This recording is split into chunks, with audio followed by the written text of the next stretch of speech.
जय हिंद, वंदे मातरम। साथियों, मैं धर्मेंद्र रघुवंशी पुनः एक नए वीडियो में आप सभी का बहुत बहुत स्वागत करता हूं।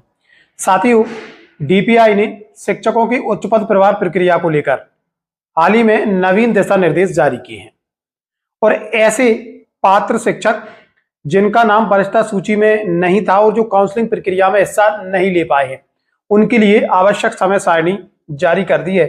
उनकी दिसंबर माह में एक बार फिर काउंसलिंग की जाएगी।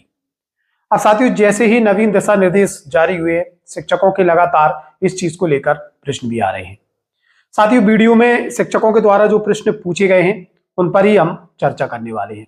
साथियों, शिक्षकों का एक बेसिक प्रश्न देखने को मिला है। शिक्षक साथियों का कहना है कि क्या सभी शिक्षकों की पुनः काउंसलिंग करवाई जाएगी, यानी कि ऐसे शिक्षक साथी जिनकी काउंसलिंग हो चुकी है और जिनके आदेश जारी नहीं हुए हैं, क्या उनकी भी एक बार फिर काउंसलिंग होगी? तो हम यहां पर पूरी तरीके से स्पष्ट कर देना चाहते हैं कि ऐसा बिल्कुल भी नहीं होगा। आप यहां पर समझने का प्रयास करें।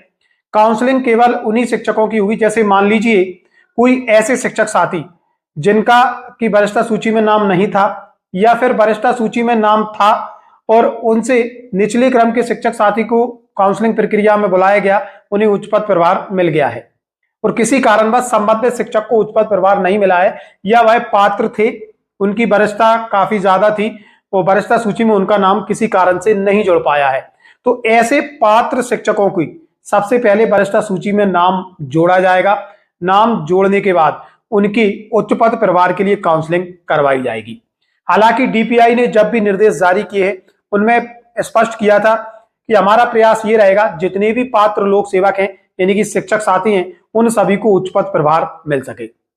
जब उच्च पद प्रभार की जो प्रक्रियाएं संपन्न हुई, काउंसलिंग प्रक्रियाएं हुई, तो उसमें काफी सारे प्रकरण ऐसे देखने को आए थे जिनमें बहुत सारे शिक्षक साथी पात्र थे लेकिन वह काउंसलिंग प्रक्रिया में हिस्सा नहीं ले पाए थे।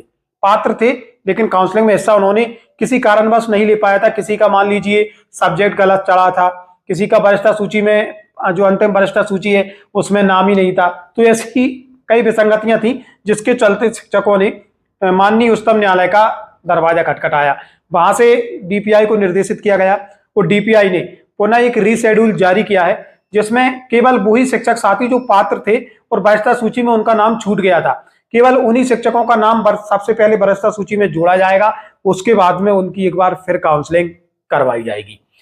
तो इस तरीके से शिक्षकों को किसी भी प्रकार से भ्रमित होने की आवश्यकता नहीं है। साथ ही दूसरा प्रश्न शिक्षकों का ये देखने को मिल रहा था, जैसे ये नियत तिथि इसमें जारी की गई है, जैसे जिला शिक्षा अधिकारी द्वारा ग्रेजुएशन में अंकित लोक सेवक के समक्ष अंकित रिक्त कॉलम त्रुटिपूर्ण जानकारी में सुधार की प्रविष्टि, निर्धारित तिथि है 4/11/2023।